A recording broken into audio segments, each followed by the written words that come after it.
The Kenyan citizen who was convicted of drug trafficking in Vietnam, Margaret Nduta, has seen a light at the end of the tunnel as the Kenyan government have intervened in her case. The family of the victim held some prayers in the village as they thanked the head of state William Samoei Ruto for his intervention to save the young soul from the bed of execution. The member of parliament Sabina Chege has said diplomatic talks are ongoing to save the soul of Nduta.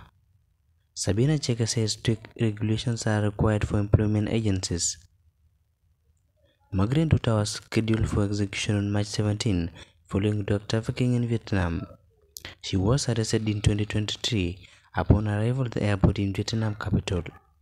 Remember to subscribe, to like and share for more investigative videos at Detailed Investigative. Thank you for watching this video.